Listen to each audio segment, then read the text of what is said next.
안녕하세요. 저는 딸 하나 두고 있는 60대 여성입니다. 세상살이 아무리 험난해도 여전히 살만한 세상이라는 걸 느꼈던 경험을 자랑하기 위해 글을 써봅니다. 세상에는 좋은 사람들이 많다는 걸 알고는 있지만 딱히 실감할 수 있는 경험은 없었죠. 하지만 그날로 인해 저는 세상 보는 눈이 달라졌다고도 할 수 있어요. 지금부터 들려드릴 제 소중한 이야기를 관심 있게 들어주시면 감사하겠습니다. 딸을 가진 후에 남편과 결혼을 한 저는 부모님 돌아가시고 온전히 남편에게만 의지하며 수년을 살아왔습니다. 시부모님도 없어서 저랑 남편은 아기랑 같이 똘똘 뭉쳐서 더 잘 살았어요. 부모님이 준 재산 조금과 남편이 시부모님께 상속받은 재산 조금을 합쳐 우리는 펜션 사업을 시작했죠. 여자아이인데도 유독 공룡을 좋아했던 딸아이를 위해서 고성에 자리를 잡고 펜션을 운영했습니다. 비수기에는 손님이 좀 없지만 그래도 성수기에 왕창 돈을 벌 수 있어서 딸 키우는 데는 전혀 문제가 없었어요. 아마 서울에서 생활했다면 정말 손가락 빨면서 지냈겠죠. 그나마 시골 동네라서 돈이 덜 들었던 것 같아요. 또 고성이 지내다 보면 재밌거든요. 저랑 남편도 펜션을 하면서 고성 구경 많이 하고 널리고 널린 공룡 흔적들을 다 둘러보면서 자주 나들이를 다녔습니다. 딸이 무척 좋아했고 그 덕분에 더 건강하게 컸던 것 같아요. 그리고 저희는 성수기 땐 휴가를 못 내니까 비수기 시작되면 타 지역에 가서 제대로 여행을 하고 왔거든요. 그래서 그날에도 서울의 공룡 박물관을 가기 위해 계획을 했고 즐거운 마음으로 채비한 채 남편 차에 올라탔었습니다. 오랜만에 가보는 서울 구경에 딸뿐만 아니라 저까지 들떠 있었어요. 게다가 그날은 날씨도 엄청 좋았거든요. 왠지 기분 좋은 하루가 될 것 같아서 설레어 있었는데 당황스럽게도 그날 남편에게 생각지도 못한 일이 발생하게 되었어요. 이상하다. 왜 이렇게 가슴이 답답하고 안 좋지? 아침에 먹은 게 체했나? 어제부터 메스꺼리는 것 같더니 오늘 영 이상하네. 왜? 오늘 아침 겨우 수프 먹은 게 다잖아. 많이 안 좋아? 애 때문에 혹시 몰라서 손 따는 거 가져왔는데 좀 따줄까? 좀 해줘봐. 먹은 것도 없는데 왜 이러는지 모르겠다. 아침부터 낌새가 이상하긴 했는데 차 타니까 더 욱신거리네.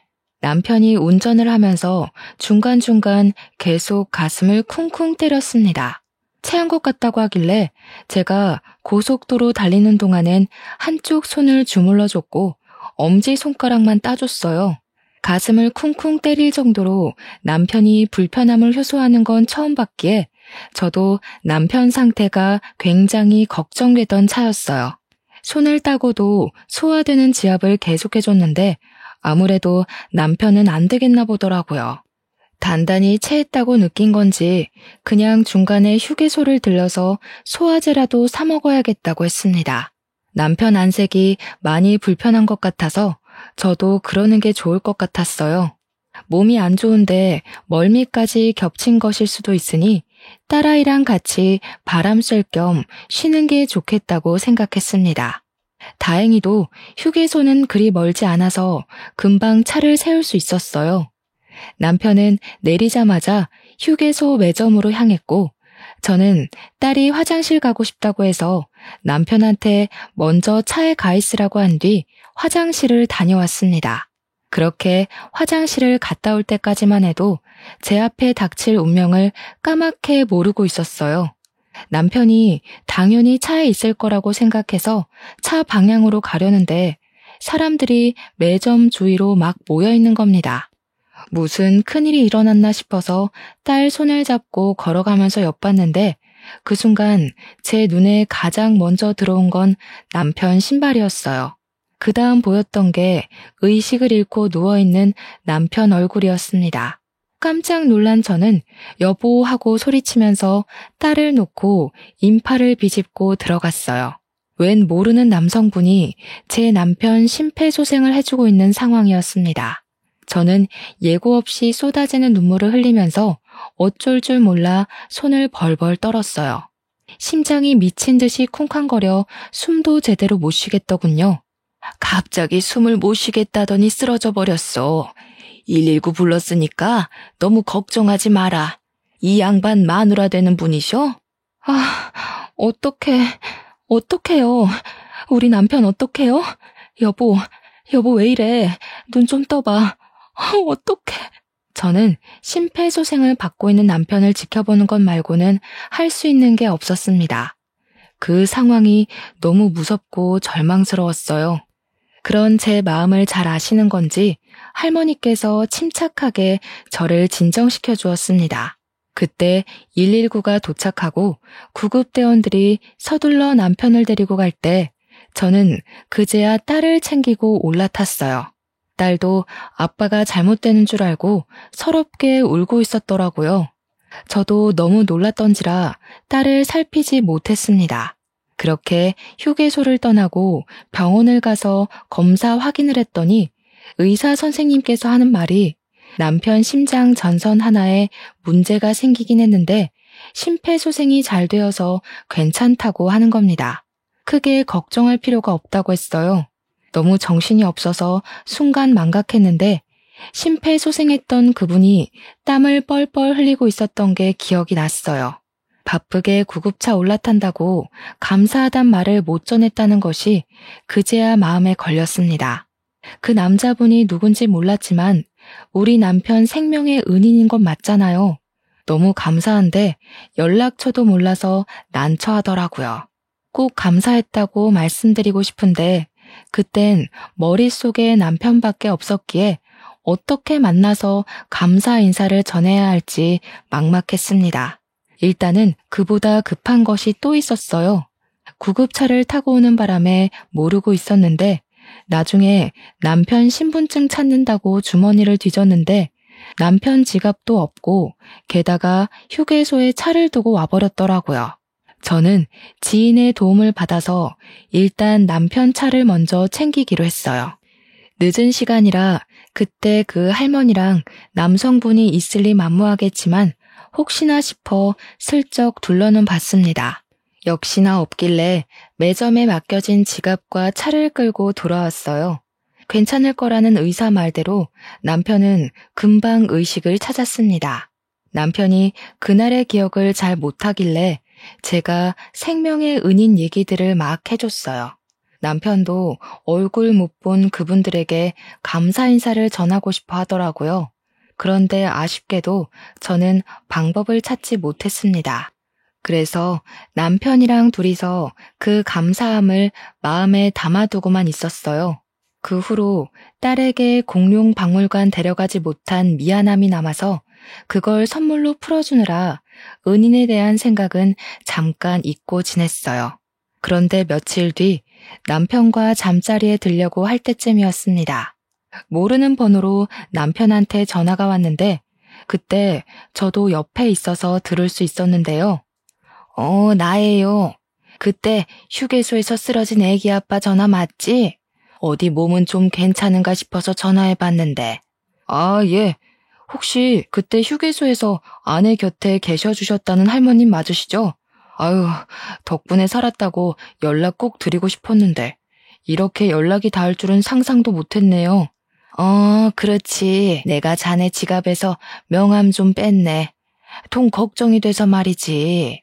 나도 이 나이까지 먹으면서 젊은 총각이 길거리에 픽 쓰러지는 경우는 처음 봐서 얼마나 놀랐는데 목소리 괜찮은 거 들으니까 마음이 놓이네. 정말 덕분에 살았어요. 그때 저희 식구들 다 정신이 없어서 감사 인사도 못 드렸습니다. 정말 죄송해요. 감사해요. 그리고 혹시 저한테 심폐소생술 해주신 분과는 아는 사이인가요? 저희가 그분께도 꼭 감사 인사를 하고 싶어서요. 그 사람? 내 아들 놈이야. 의사 일을 하고 있어서 맨날 심폐소생술 하니까 별로 힘들지도 않았을겨. 감사 인사는 내가 전해줄게. 지금은 아기 아빠 몸 걱정만 해. 나도 기절 한번 해본 적이 없는데 젊은 사람이 벌써 몸이 엉망이면 쓰나. 감사합니다. 정말 감사합니다. 제 생명의 은인이세요. 복 받으실 거예요. 아들분께도 꼭 제가 감사했다고 전해주세요. 직접 얼굴 보고 인사드리고 싶지만 바쁘실 것 같아서 이렇게만 말씀드리는 거 죄송해요. 남편은 할머니가 보이지도 않는데 자세를 바로 하면서까지 고개를 연신 숙였습니다. 영영 생명의 은인분들에게 인사를 못 드리게 될 줄 알았는데 그날 밤 연락이 와서 저랑 남편 둘 다 많이 놀랐어요. 할머니 말로는 남편 추후가 걱정되고 궁금해서 지갑에서 명함 하나쯤은 빼도 될 것 같아 손을 댔다고 하더라고요. 남편 지갑에 손을 대준 것이 감사했던 적은 또 처음이었어요. 어쨌든 저도 남편이 전화 끊기 전에 할머니 목소리 듣고 싶어서 폰을 넘겨받아 인사를 드렸습니다. 할머니는 마치 저와 남편의 가족이라도 되는 것처럼 건강을 많이 걱정해줬어요. 딸도 있으면서 부모가 건강해야지. 딸이 엄마 아빠 닮아서 아주 예쁘던데. 그렇게 예쁜 자식 울리면 좋은 부모 못 되는 거야. 딸한테만 투자하려고 하지 말고 자네들 몸 관리도 같이 신경 써. 가족 하나 잃는 것만큼 식구들에게 못할 짓은 없다. 할머니는 저희에게 참 감사한 충고를 해주고는 전화를 끊으셨습니다. 그 따뜻하고 마음이 너무 고마워서 저랑 남편은 새삼 눈물을 찔끔 보였어요. 그리고 할머니 말대로 건강검진에 소홀히 하지 않으며 살았습니다. 그때는 그저 정말 고맙고 따뜻하신 분이구나 그렇게만 생각하고 지난 일이라 넘겼습니다. 감사 인사도 드렸으니까 더더욱 마음에 남은 무거운 빚은 없었죠. 그리고 저희는 또 일상을 살아갔어요. 저희는 한 고비를 넘겼으니까 다음에는 더 잘 예방할 수 있을 거라고 생각을 했습니다. 그렇게 할머니 말씀대로 남편이 특히 직장과 검진을 병행하면서 주기적으로 검사를 받았는데요. 갑자기 고성병원에서 큰 병원에 가봐야겠다고 하더라고요. 그래서 남편이 연차를 내고 저랑 딸과 함께 서울로 올라갔어요. 검진을 다시 실시했더니 뇌동맥류 질환이 발견되었다면서 수술을 해야 된다는 겁니다. 솔직히 심장이 철렁했지만 그래도 의사 선생님이 남편더러 검진 열심히 해서 목숨에 지장 없이 수술로 해결할 수 있는 거라 했습니다. 조금은 안심이 되었어요. 그런데 문제는 남편 스스로의 기분이었어요. 남편은 평생 감기도 잘 안 했었는데 갑자기 이렇게 아프니까 스트레스를 많이 받았나 보더라고요. 수술을 하고 입원해 있는 동안 부쩍 기운이 빠져갔습니다. 내가 벌써 이러면 안 되는데 미안해 여보. 나 참 볼품없는 가장이지. 당신한테 힘이 돼주고 싶은데 이렇게 병든 닭이 돼버려서 미안해. 무슨 소리야. 그런 말 하지 마. 당신 덕분에 나랑 딸이 버티고 살고 있는 건데 왜 그런 마음 약한 소리를 해. 누구나 아플 수 있는 거야. 미안하면 더 힘내서 빨리 나을 생각이나 해. 남편은 결국 건강상 문제로 큰 병원에서 쉬는 게 좋을 것 같아 서울병원으로 입원을 했습니다. 저랑 딸만 고성에서 펜션하면서 남편 병원비를 위해 알뜰하게 살았죠. 저는 정말 남편만 힘을 낼 수 있다면 혼자 고생해도 상관이 없었어요. 우리 딸이 갓난아기라서 매일 시달리고 있어야 되는 것도 아니었고 돈 아껴 산다고 굶어 죽는 것도 아니었으니까요. 다만 한 가지 힘든 점이 있다면 시기가 하필 성수기가 아니라는 것이었습니다. 장사가 돈이 안 되니까 남편 병원비 마련하는 것이 좀 빠듯했어요. 그래도 남편한테는 티를 안 냈습니다. 남편이랑 매일 연락하면서 기운을 주고 싶었어요. 그런데 아무래도 남편이 아픈 데다가 혼자 있다 보니까 심리적으로 많이 우울한가 보더라고요. 공황장애 비슷한 걸 겪고 있다는 소식을 뒤늦게 알았습니다. 큰 병원이라서 정신과까지 동원이 되어 남편이 약을 먹고 있다고 하네요. 병원비 많이 들어도 괜찮으니까 필요한 치료 있으면 뭐든 다 하겠다고 해. 우리 딸 생각하면서 건강만 회복해줘. 할머니께서 그랬잖아. 애한테 부모가 없으면 그것만큼 큰 나쁜 부모는 없다고. 무슨 말인지 알지? 그렇지. 가장으로서 참 면목이 없다. 내가 어떻게든 우리 가족 책임질게. 당신이 조금만 애써서 우리 딸 좀 잘 봐주고 있어. 당연하지. 당신이야말로 우리 걱정하지 말고 기운내. 돈 걱정은 진짜 안 해도 되니까 마음 놓고. 당신이 지금 가장으로서 노력해줘야 되는 건 힘내서 치료하는 것뿐이야. 남편은 저랑 전화를 할 때만 기운 있는 목소리를 내었습니다. 그런데 저만이 남편의 기분을 눈치챌 수 있었어요. 남편은 갈수록 더 울적해지고 있었습니다. 그게 걱정되어서 결국 저는 하루 날을 잡고 오랜만에 남편에게 가보기로 했어요. 그렇게 딸이랑 같이 서울로 올라갔다가 뜻밖의 소식을 접하게 되었습니다. 병원에서 말하길 남편이 이미 한 달 전에 퇴원을 했다는 겁니다. 분명 남편과 일주일 전에 통화를 했거든요. 남편 깜짝 놀래주려고 몰래 와서 연락도 안 했었는데 그제야 저는 남편에게 미친 듯이 전화를 했어요. 그런데 연락이 닿질 않더군요. 그건 아주 잠깐의 문제가 아니었습니다. 남편은 그대로 밑도 끝도 없이 잠적을 해버렸어요. 저희는 서울에 집이 없으니까 남편을 찾기 위해 서울에 계속 머물고 있을 수도 없는 상황이었습니다. 결국 저는 경찰에 실종 신고만 해놓고 고성에 내려가 딸이랑 연락을 기다릴 수밖에 없었어요. 그러나 절망스럽게도 시간만 흘렀어요.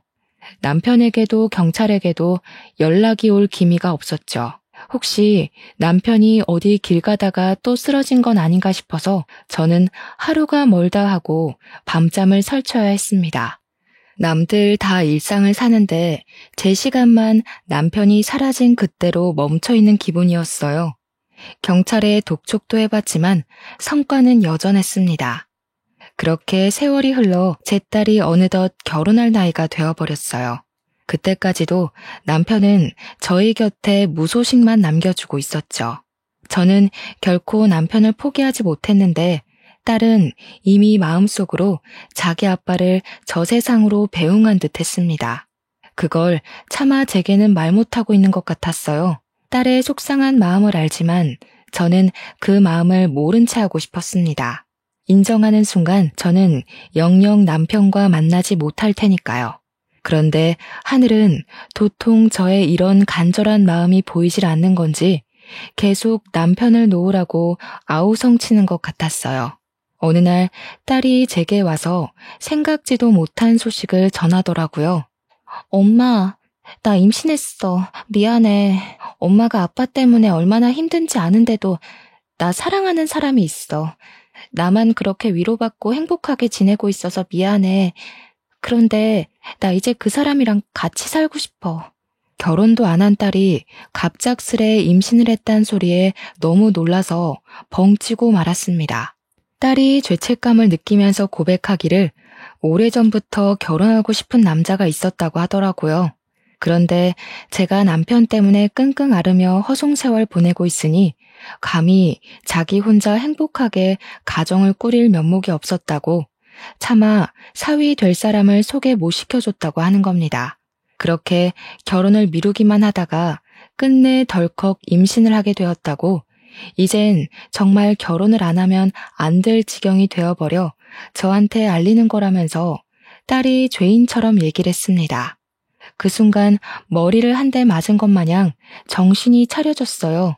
남편의 부재로 인해 세상에서 저만 불행하고 가장 힘들다고 생각했고 딸만큼은 아빠의 부재를 못 느끼도록 최선을 다하고 있었다 생각했는데 정작 저는 딸의 인생을 외롭게 만들고 있었던 겁니다. 혼인신고 먼저 하기로 했어. 결혼식은 급한 거 아니니까 그 사람도 기다려준대. 엄마 괜찮아지면 그때 결혼식 하려고. 아니다. 우리 딸 좋을 대로 해야지. 엄마가 너무 엄마 생각만 했네. 미안하구나. 우리 딸이 벌써 이렇게 커서 시집 갈 때가 된 줄도 모르고. 그래서 남자 쪽은 뭐 하는 집안이야? 믿을 만한 사람인 거야? 응, 병원하신대. 엄마만 괜찮다고 하면 그 사람 소개해 줄 수도 있어. 이번 주에 집에 데려올까? 잠깐만. 뭐 병원? 그럼 잘 사는 사람들일 거 아니야. 그런 집에서 우리 집안이랑 사돈을 맺겠다 했다고? 우리 뭐 하는 집인지 말해줬어? 당연하지. 내가 아버님, 어머님 다 만나봤었는데 정말 좋으신 분이야. 형편 때문에 사람 판단하는 그런 분들 절대 아니셔. 봉사도 많이 하시고 이미 우리 아빠가 수십 년째 나타나지 않는다는 것도 알고 계셔. 다 이해해 주신다고. 아유, 안 된다. 그런 사람들이 봉사를 해봤자지. 다 인터넷에 올라오고 병원 이미지 좋게 만들려고 그런 거라고. 그 사람들이 뭐가 아쉬워서 펜션하는 집안이랑 사돈을 맺으려고 하겠어? 딸, 이 결혼 다시 생각해보면 안 될까? 그래도 엄마는 수준이 맞는 집안이랑 했으면 좋겠는데. 그런 사람들 아니라니까. 엄마는 아빠 살려준 분들이 의사라면서 어떻게 의사를 그렇게 생각해?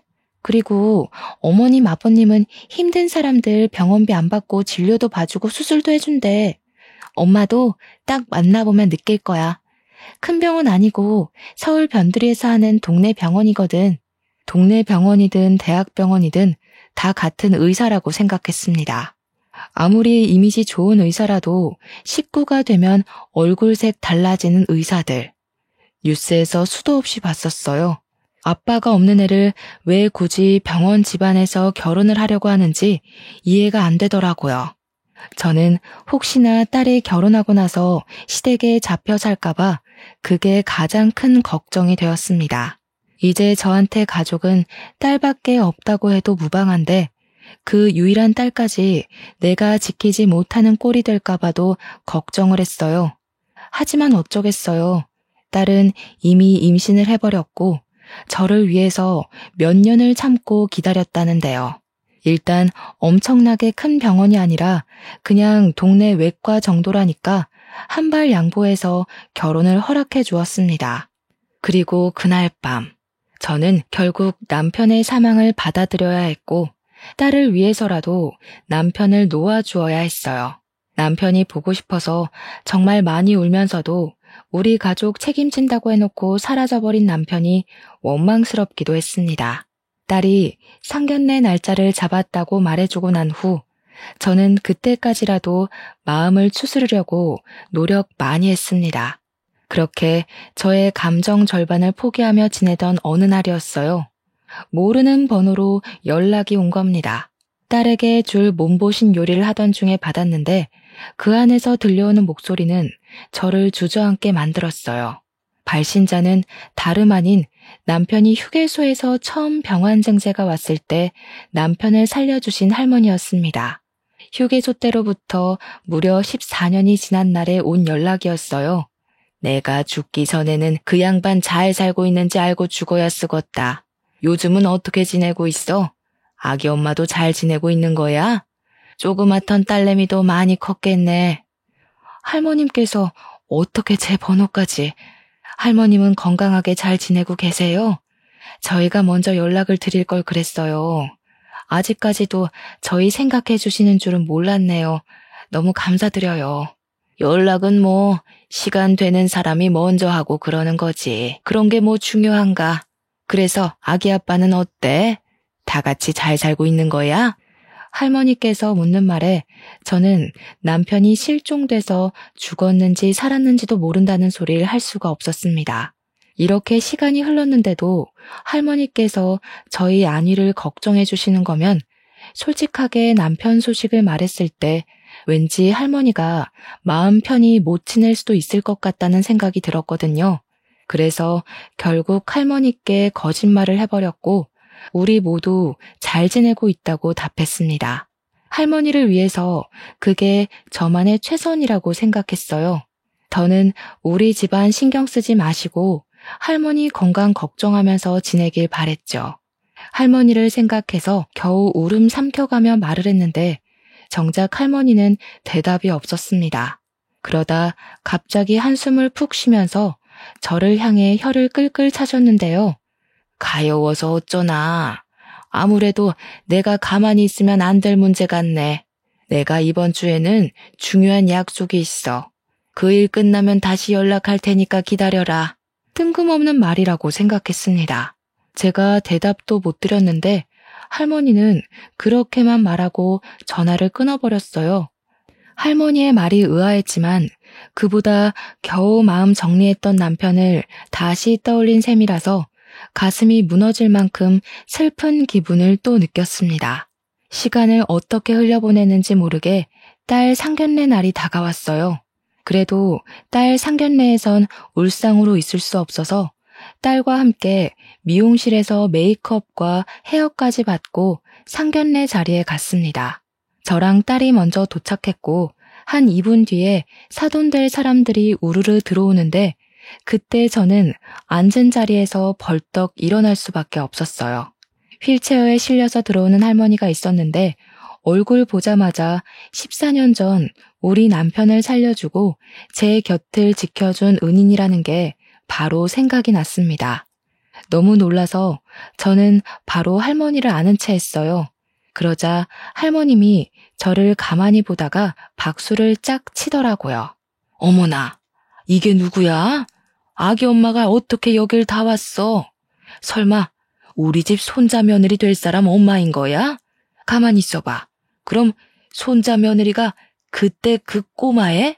네, 맞아요. 제 딸이에요. 아니, 어떻게 이럴 수가 있대요? 그럼 할머니께서 제 사돈 식구란 말씀이세요? 사돈네 사람들은 제가 할머니와 아는 사이니까 굉장히 놀라워했습니다. 할머니와 저 또한 서로를 바라보면서도 너무 신기해서 입만 틀어막고 있었어요. 그러자 안사돈이 할머니에게 우리 아는 사이였냐고 묻더라고요. 그럼 당연히 알지. 내가 이 집안 사람들 때문에 한 번도 아니고 2번이나 놀라고 있는데, 아니 이제 3번째인가? 할머니의 말씀을 저도 몰라 듣고 있었는데 할머니는 우리 관계를 모르는 이들을 위해서 일단 14년 전 그날의 얘기를 먼저 하였습니다. 그러자 안사돈이 어머 하면서 갑자기 저와 할머니 사이의 이야기를 아는 체 하더라고요. 그때 안사돈 하는 말에서 저는 할머니가 왜 우리 집 때문에 2번째, 3번째 놀란다는 소리를 했는지 알게 되었어요. 어머님, 혹시 그분 말씀하시는 거세요? 아버님 병원에서 지내는 분이요? 그래. 아이고, 이렇게 만날 인연이었으면 내가 진작에 그 양반한테 알려줬을 텐데. 그 양반 아무것도 모르고 또 가족 사진만 들여다보고 있을 거야, 둔치처럼. 할머니가 말하는 사람을 안사돈도 알고 바깥사돈도 알고 사위까지 알고 있었어요. 저랑 딸만 당장 무슨 소린지 못 알아듣고 있는 그때 할머님이 저를 휠체어 가까이로 오라고 손짓하셨습니다. 그리곤 제 2손을 꼭 붙잡아 주셨어요. 이 가여운 거사, 식구들이 어쩜 다 그렇게 착해 빠졌어. 네 속 썩어가는데 내 속 다를까봐 거짓말을 했던 거야? 네 서방되는 놈을 내가 데리고 있는데 잘 살고 있기는 무슨. 네? 그게 무슨 소리세요?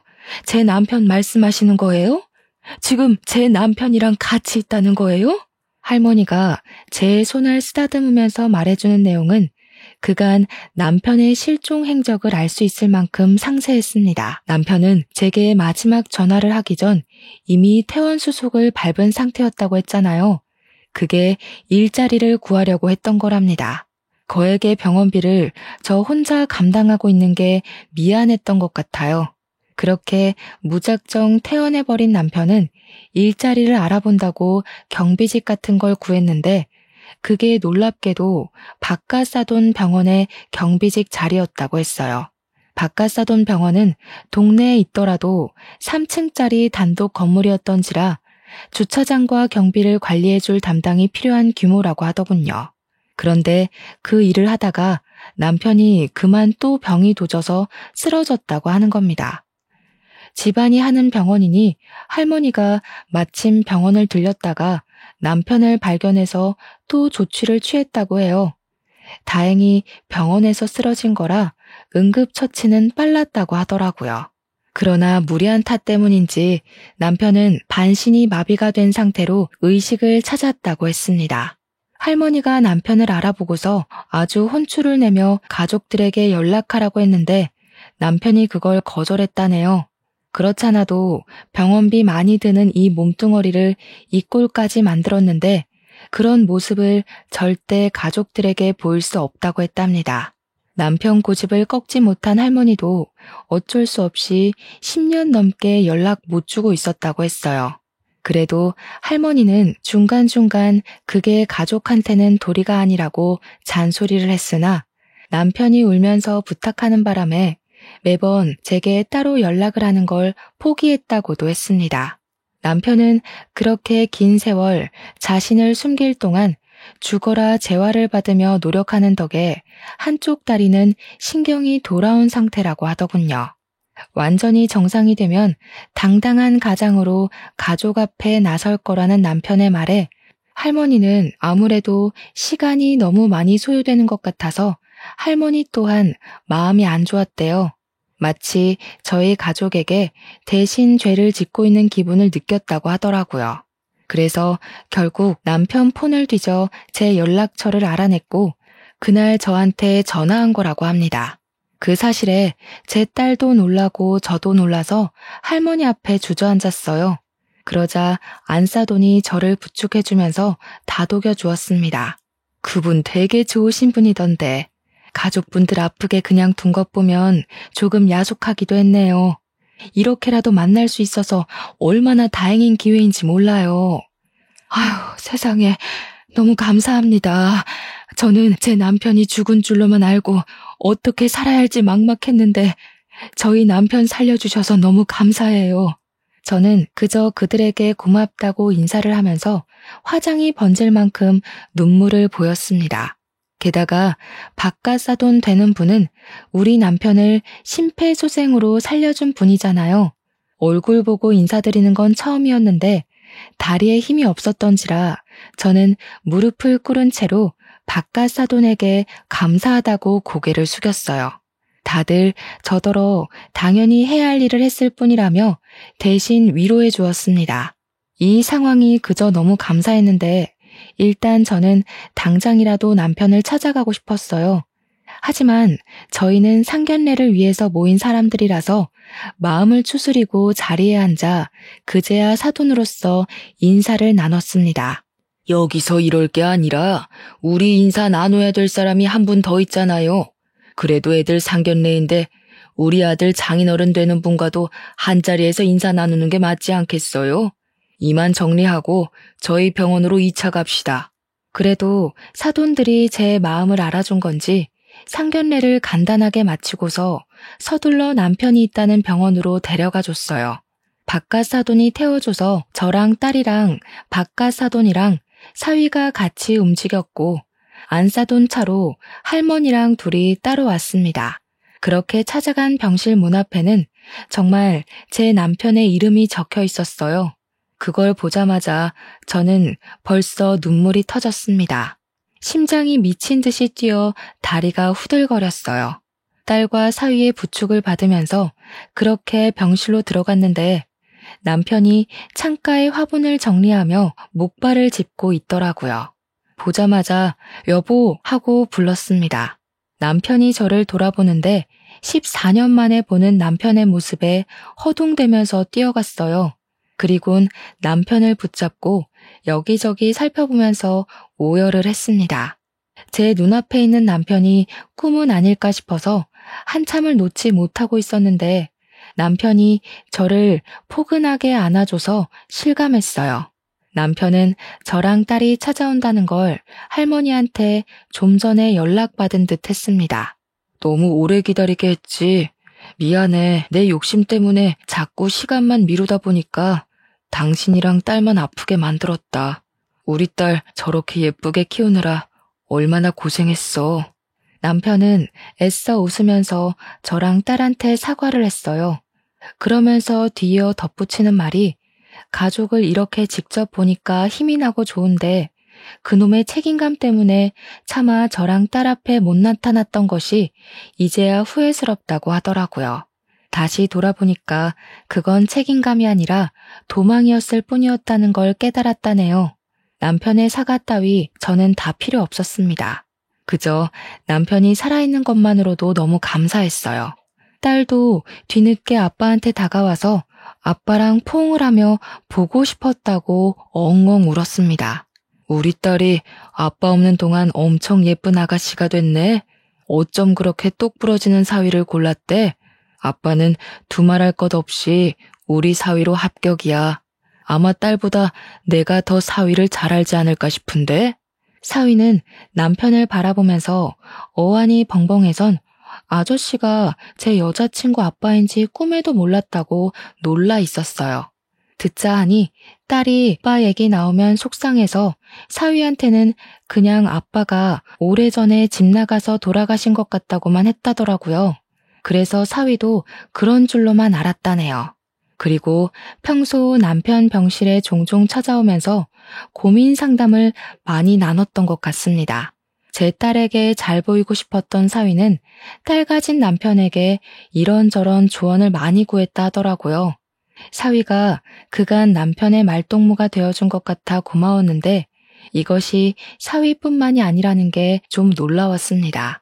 할머니도 남편이 우울증 안 걸리게 케어해준다고 마실 나오는 겸 남편에게 엄마 노릇을 해주었고 사부인도 가끔씩 남편이 먹고 싶다는 도시락을 싸주고 그랬다 하네요.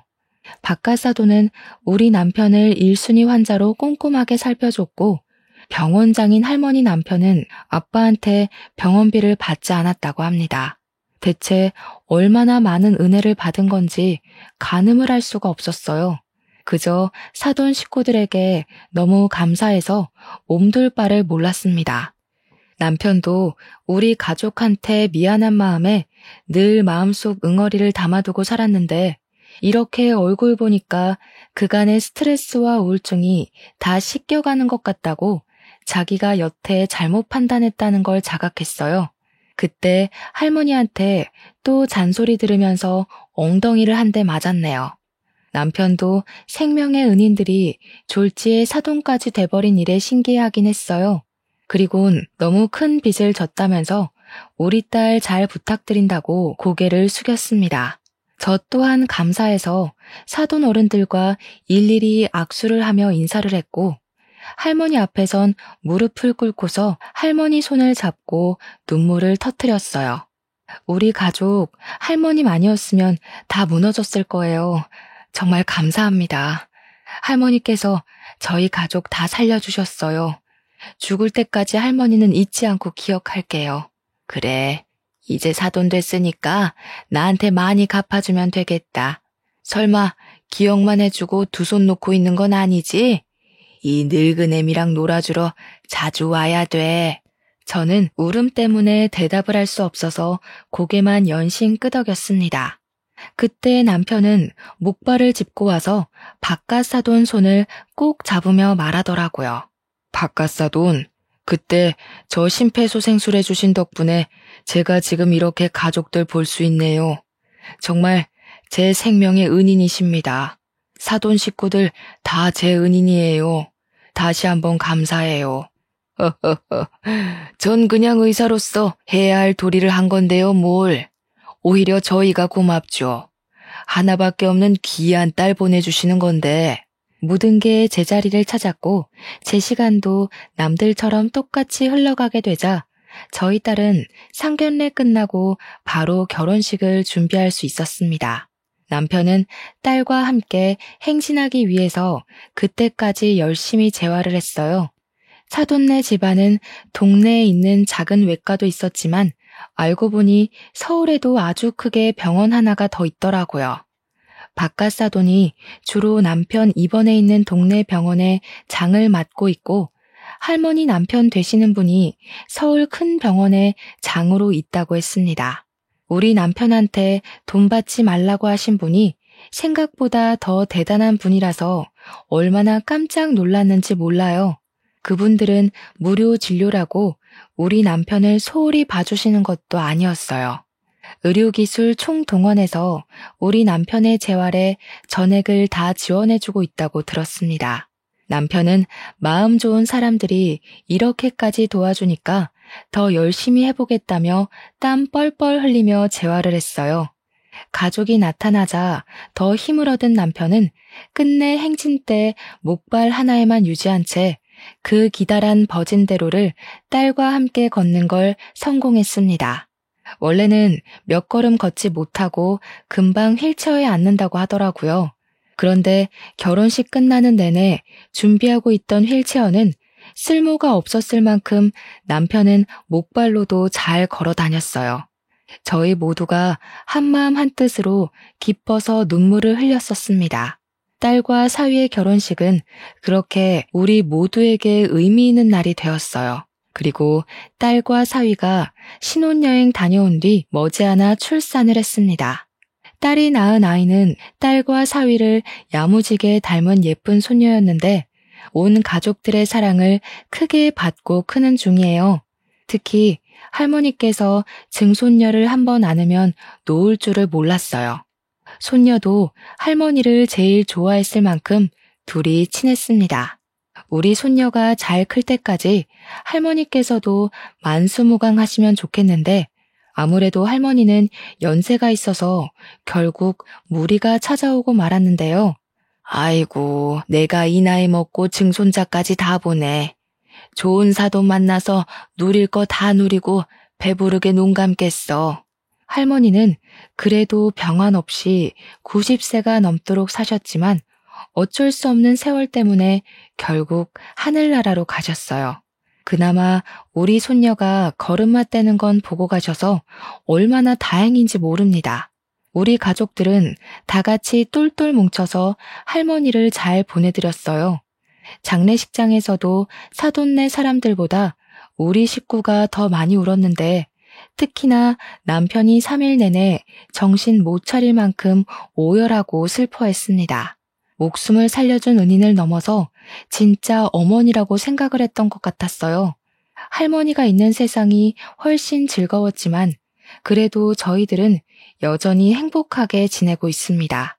딸과 사위도 다투지 않고 사이좋게 지내는 걸 보니 제가 다 기분 좋더라고요.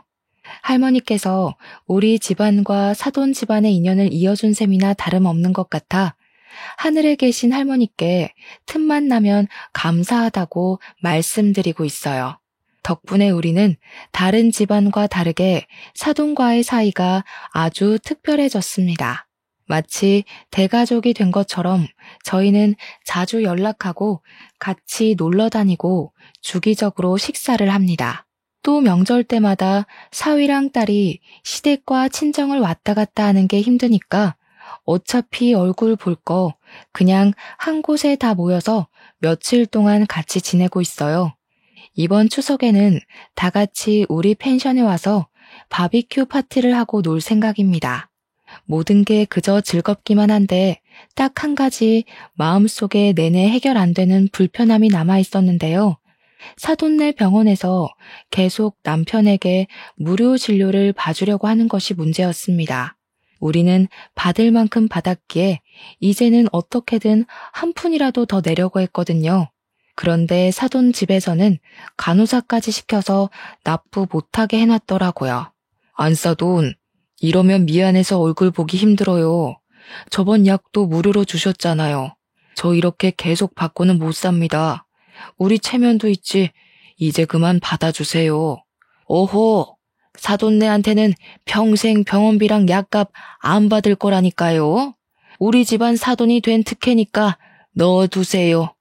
이건 돌아가신 저희 어머니께서도 반대하실 문제라고요. 저 불효하기 싫습니다. 아이고, 이 사람 참. 그럼 곧 명절에 우리 펜션 와서 고깃배 터지게 먹을 준비하세요. 저도 돈 한 푼 안 받고 대접만 할 테니까 아무것도 들고 오시면 안 됩니다. 저희 펜션에는 사돈댁 돈 반입 금지예요. 예, 그럼 병원비는 바비큐로 갚아주시죠. 제가 좀 많이 먹는 타입인데 감당할 수 있을지 모르겠네요. 사돈네에 미안한 건 여전하지만 그래도 저희는 서로 이렇게 배려하면서 조금은 불편하게 사는 것이 너무 좋습니다. 남편은 사돈네 덕분에 정말 날이 갈수록 몸이 좋아지고 있어요. 입원할 필요는 없어졌고 약 먹으면서 꾸준히 운동을 하면 앞으로는 목발 없이 걷는 것도 가능할 거라고 합니다.